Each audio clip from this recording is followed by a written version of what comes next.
ঢাকাই চলচ্চিত্রের সোনালী যুগের অপ্রতিদ্বন্দ্বী নায়ক ইলিয়াস কাঞ্চন তার রোমান্টিক হাসি, দাপুটে অ্যাকশন, প্রতিবাদী চরিত্র সব মিলিয়ে তিনি হয়ে উঠেছেন বাংলাদেশের চিরকালীন হিরো। কিন্তু পর্দার বাইরে তিনি একজন সমাজসেবক, নিরাপদ সড়কের অক্লান্ত যোদ্ধা।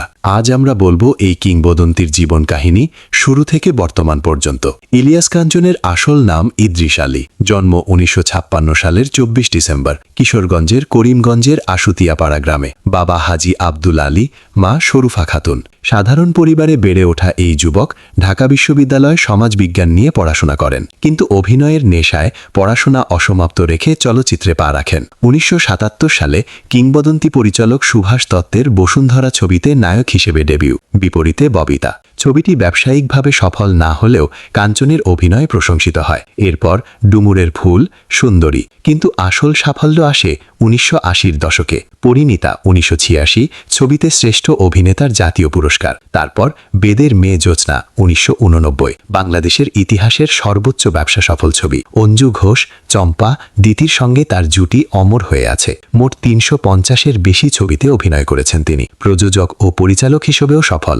বাবা আমার বাবা, মায়ের স্বপ্নর মতো ছবি। ব্যক্তিজীবনে ইলিয়াস কাঞ্চনের জীবন ট্র্যাজিক। ১৯৭৯ সালে জাহানারা কাঞ্চনের সঙ্গে বিয়ে। ১৯৮৩ সালে ঘরোয়া জীবন শুরু। তাদের ২ সন্তান, ছেলে মিরাজুল ময়েন জয় এবং মেয়ে ইসরাত জাহান ইমা। কিন্তু ১৯৯৩ সালের ২২ অক্টোবর সড়ক দুর্ঘটনায় স্ত্রী জাহানারা মারা যান। এই ঘটনা তার জীবন বদলে দেয়। পরে অভিনেত্রী দিতির সঙ্গে বিয়ে, কিন্তু বিবাহ বিচ্ছেদ হয়। স্ত্রীর মৃত্যুর শোকে তিনি ১৯৯৩ সালে প্রতিষ্ঠা করেন নিরাপদ সড়ক চাই, নিশ্চা। এই আন্দোলনের ফলে ২২ অক্টোবর জাতীয় নিরাপদ সড়ক দিবস ঘোষিত হয়। সমাজসেবায় অবদানের জন্য ২০১৮ সালে ২১শে পদক, ২০২১ সালে আজীবন সম্মাননায় জাতীয় চলচ্চিত্র পুরস্কার। নিশ্চা এখন দেশব্যাপী আন্দোলন, ড্রাইভিং ট্রেনিং, স্কুল প্রতিষ্ঠা সবই করছেন তিনি। ২০২৬ সালে এসে ইলিয়াস কাঞ্চন অসুস্থ।